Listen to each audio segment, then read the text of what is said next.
അങ്ങനെ അവസാനം നമ്മളും പോയി വാഴ സിനിമ കാണാൻ. എവിടെന്നൊക്കെ പോവാൻ പ്ലാൻ ചെയ്തെന്നാ അവസാനം വീട്ടുകാരോടെയാണ് പോയത്. സിനിമ ഇറങ്ങിയതിന്റെ അന്നോട്ട് പോവേണ്, ഇതുവരെ അങ്ങ് എത്തിയില്ലായിരുന്നു. എല്ലാരും കണ്ട് വീണ്ടും കണ്ടതിന് ശേഷമാണ് ഞാനങ്ങ് എത്തിയത്. എല്ലാരെയും റെഡിയാക്കി ഓട്ടോയൊക്കെ വിളിച്ചങ്ങ് എത്തിയപ്പോ ഒരു നേരമായി. സിനിമയൊന്നും തുടങ്ങിയില്ലായിരുന്നു. എന്നാലും വീട്ടുകാരോടെയൊക്കെ പോകുമ്പോ നമ്മൾ 1 മണിക്കൂർ മുമ്പേ പോവേണ്ടതാണ്. പക്ഷെ ഇന്ന് നമ്മൾ നല്ല ലേറ്റ്. അതെങ്ങനാ ഇത്രയും പേര് വരണ്ടേ? എനിക്ക് വളരെ കുറച്ച് സിനിമ മാത്രമേ കാണണമെന്ന് തോന്നാറുള്ളൂ. അതിലൊരെണ്ണം കണ്ടിട്ടൊന്ന് എല്ലാരും പറഞ്ഞ അടിപൊളിയെന്ന്. അപ്പനെ ഉറപ്പിച്ച് എന്തായാലും പോയി കണ്ടേ പറ്റുള്ളൂ. തിയേറ്റർ എത്തിയിട്ട് സീറ്റ് ഇത് തന്നെയെന്നുള്ള കൺഫ്യൂഷൻ ആയിരുന്നു കുറെ നേരത്തേക്ക്. അധിക നേരം ഒന്നും അവിടെ ഇരിക്കേണ്ടി വന്നില്ല. അവിടെ ഇരിക്കേണ്ട ആളൊക്കെ വന്നപ്പോഴത്തേക്ക് നൈസിനങ്ങ് എണീറ്റ് കുറച്ചു നേരം പിന്നെ നീ അവിടെ ഇരി, ഞാൻ ഇവിടെ ഇരിക്കാം, അപ്പുറത്തിരി ഇപ്പുറത്തിരി എന്നൊക്കെ പറഞ്ഞ് ബഹളമായിരുന്നു. അതിന്റെ ഇടയിൽ കൂടെ അമ്മ ബാഗിന്റെ അകത്തൊരു കട തന്നെ കൊണ്ടുവന്നു. പുറത്തുനിന്ന് ഒന്നും വേണോന്ന് പറയാതിരിക്കാൻ വേണ്ടിട്ട് എല്ലാം അമ്മ കരുതിയിട്ടുണ്ട്. എവിടെ പോയാലും അമ്മ ഇപ്പൊ ഇങ്ങനെയാണ്, എല്ലാം കൊണ്ടുപോയി. അല്ലെങ്കിൽ അധിക ചെലവാണെന്ന് അറിയാം, പ്രത്യേകിച്ച് ഞാനുള്ളതുകൊണ്ട്. പിന്നെ ഞാൻ അവിടെ നിന്ന് ലേസ് വാങ്ങി, ഒരു വകയ്ക്ക് കൊള്ളൂലായിരുന്നു. പിന്നെ സിനിമയിൽ ലയിച്ചിരുന്നോണ്ട് വായിലോട്ട് പോയത് അറിഞ്ഞില്ല. വീട്ടുകാരോടൊക്കെ ഇങ്ങനെ സിനിമയ്ക്കൊക്കെ പോണത് വളരെ വളരെ കുറവാണ്. ഈ ഇടയ്ക്ക് അവരെല്ലാരും കൂടെ ആട് സിനിമ കാണാൻ പോയായിരുന്നു, എന്നെ കൊണ്ടുപോയില്ല ഗൈസ്. അതും ഞാൻ ഫ്രണ്ട്സിന്റെ കൂടെ പോകാൻ പ്ലാൻ ചെയ്തതാണ്.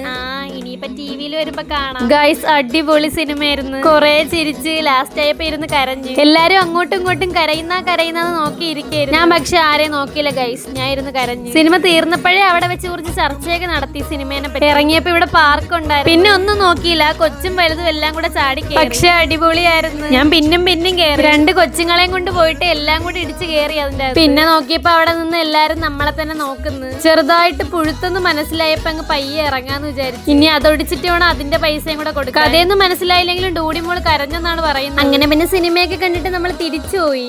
അപ്പൊ ഓക്കെ.